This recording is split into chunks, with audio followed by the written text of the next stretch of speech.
আসসালামু আলাইকুম। এটা সাউথ ওয়েস্ট লন্ডনের সারে এরিয়ার টেমস নদীর একটি পাশ আসলে। তো আজকে সকালে আমি এসেছিলাম এখানে একজন ওনারের সাথে দেখা করতে একটি কাজের জন্য। তো আমি জানতাম না যে উনি আমার ইন্টারভিউ নিবেন। আমি আসার পরেই হঠাৎ করে উনি আমার সাথে ইন্টারভিউ শুরু করে দিলেন এবং একদম অনাকাঙ্ক্ষিত একটা ইন্টারভিউ ছিল। But but I think I did well. যখন আমি ইন্টারভিউ শেষ করে বাইরে বের হলাম তখন হঠাৎ আমি দেখলাম এই নদীটি। সাথেই আমি রাস্তা থেকে নেমে নদীর পাশ দিয়ে হাঁটছিলাম। তো নদীর পাশ দিয়ে হেঁটে যাবার সময় আমার হঠাৎ মনে পড়লো মোহাম্মদ এনামুল হকের রিসেন্টলি প্রকাশিত নীল নক্ষত্রের নিচে উপন্যাসটির কথা। এই উপন্যাসের লেখক মানুষের জীবনকে বোঝাতে চেয়েছেন, একটি নদীর সাথে তুলনা করেছেন। এই নদী যেরকম বয়ে যাচ্ছে, এই নদীতে কখনো ভেসে যাচ্ছে বস্তাবন্দি পচা লাশ, কখনো ভেসে যাচ্ছে মৃত পশু, কখনো পালতুলা নৌকায় ভেসে যাচ্ছে নবদম্পতি, কখনো এই নদীতে অনেক পানি আসে, কখনো এই নদীর পানি অনেকটা শুকিয়ে যায়।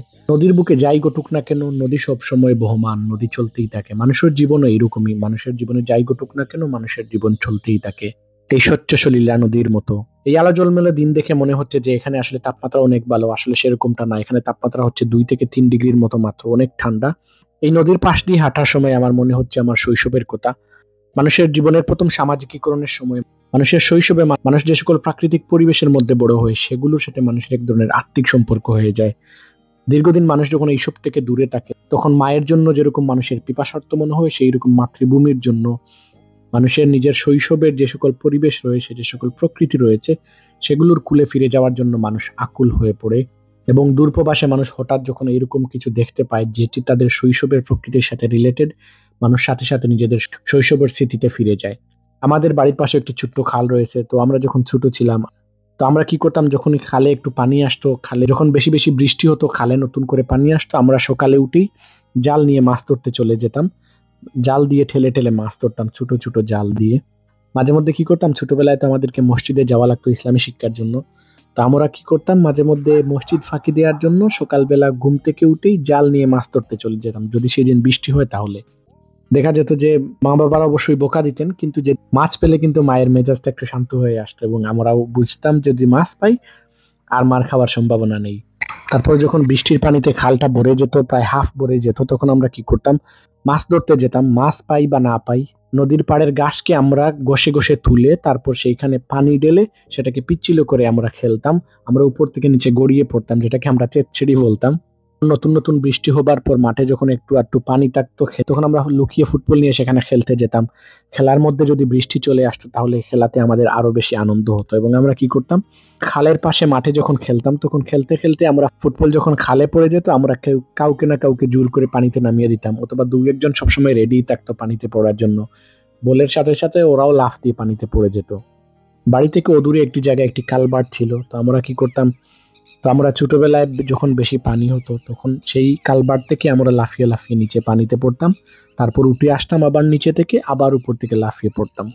বর্তমান সময়ে আমাদের দেশের শিশু কিশোরদের আসলে এরকম আমরা যেরকম উন্মাদ আনন্দ করেছি, ওরা আসলে সেরকম আনন্দ করার সুযোগ পায় না।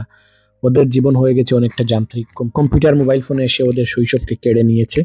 এই যে দেখা যাচ্ছে কি সুন্দর মাঠ, কি সুন্দর আকাশ, এইসব মাঠে কিন্তু আমাদের দেশের শিশু কিশোররা যেরকম সুন্দর এরকম মাঠ পেলে খেলা করে, এখানে কিন্তু এরকমটা হয় না। এখানে পার্ক রয়েছে, ছোট ছোট শিশুদেরকে মা বাবা পার্কে নিয়ে আসেন, কিশোর যারা হয়ে গেছে ওরা ওদের বন্ধুদের সাথে এখানে সেখানে খেলা করে, ইনডোরে খেলাধুলা করে। কিন্তু এইরকম যে এই যে মাঠ দেখতে পাচ্ছেন, এত সুন্দর মাঠ, সবুজ মাঠ, এইসব মাঠে কিন্তু কেউ খেলা করে না, মাঠ এরকম খালিই পড়ে থাকে। এই নদীতে কিন্তু অনেক হাঁস আমি দেখতে পাচ্ছি। এই যে হাঁস আছে সেগুলো রাজহাঁস আছে, তারপরে হচ্ছে আমাদের দেশে ছোট ছোট যে হাঁস হয় সেগুলো আছে।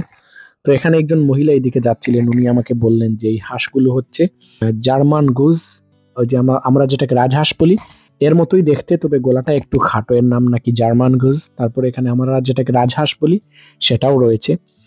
এই যে এতগুলো হাঁস, এত বড় বড় এক একটি হাঁস, এই হাঁসগুলো কিন্তু এই নদীর মধ্যেই বসবাস করে এবং নদীর পাশে জুপ যারা আছে সেখানে ওদের বাসা রয়েছে।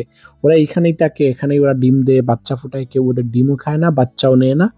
আর ওরা এইরকম নদীর পাড়ে বংশ পরম্পরায় বসবাস করে। আমাদের দেশে হলে কিন্তু আমরা কেউ না কেউ এগুলো ধরে নিয়ে খেয়ে ফেলতাম, কিন্তু এখানে এই দেশে এটা কেউ করে না। আমাদের দেশে রাজহাঁসকে কিন্তু ছোটরা অনেক ভয় পায়, এমনকি বড়রাও ভয় পায়, কারণ রাজহাঁসের মধ্যে মেল যেগুলো আছে ওরা কিন্তু ওদের লম্বা লম্বা গলা টান টান করে মানুষকে কামড় দিতে আসে এবং মানুষকে ভয় দেখায়। তো ছোটবেলা আমাদের বাড়িতেও কিন্তু এরকম একটা দুইটা রাজহাঁস কেউ কেউ পালতেন। অনেকেই ভয় পেত রাজহাঁসকে, কিন্তু আমি ভয় পেতাম না, বরং রাজহাঁস আমাকে ভয় পেত। কারণ রাজহাঁস আমাকে মারতে আসলেই ওদের লম্বা গলায় আমি চট করে ধরে ফেলতাম। এবং তো এখানে নদীর পাড় দিয়ে হাঁটতে হাঁটতে হঠাৎ একটি কুত্তা আমার পিছনে এসে ঘেউ ঘেউ করতে শুরু করলো। তো ওর এরকম ঘেউ ঘেউ করা দেখেই আমার একটি প্রবাদ মনে পড়লো, বার্কিং ডগ সেলডম বাইটস। যে কুকুর ঘেউ ঘেউ করে সেই কুকুর কামড়ায় না। আমি শিওর ছিলাম যে ও আমাকে কামড়াবে না, আমি তো জানি এদেশের কুকুর এরকম কামড়ায় না, কিন্তু তারপরে একটু ভয় ভয় লাগছিল কারণ ও আমার খুবই ক্লোজ ছিল। তো মহিলা ওর নাম ধরে ধরে ডাকছিলেন, লোলা লোলা কাম ডাউন কাম ডাউন। এইরকম কুত্তা আমাদের দেশে এসে আশপাশে কেউ কেউ যদি করতো আর আমি ছোট থাকতাম, আমি লাত্তি মেরে ওকে এই নদীতে ফেলে দিতাম। বাট আমি বড় হবার পর আর এরকম প্রাণীদের সাথে ব্যবহার করি না, বাট ছোটবেলায় আমি খুবই নিষ্ঠুর ছিলাম। উনি আমাকে এখানে একটি গাছ দেখিয়ে বললেন, এই গাছটির বয়স হচ্ছে 300 বছরের চেয়েও বেশি। উনার শৈশব কেটেছে এই এলাকায়, সানবেরি এলাকায়, বাট উনি এখন এইখান থেকে এর পাশের টাউনে থাকেন, যেটার নাম হচ্ছে শেপারটন। উনি এখানে এসেছেন উনার দুটি কুত্তাকে ওয়াকিং করানোর জন্য। কে জানে উনিও হয়তো এসেছেন উনার শৈশবের স্মৃতি রোমন্থন করতে, কারণ উনি একজন বৃদ্ধ মানুষ এবং একা একা দুটো কুত্তা নিয়ে এক টাউন থেকে আরেক টাউনে শুধু ওয়াকিং এর জন্য আসছেন, এরকমটা আসলে হয় না। তো এই ভিডিওটি এতটুকুই পর্যন্ত। ভালো থাকবেন সবাই। আসসালামু আলাইকুম।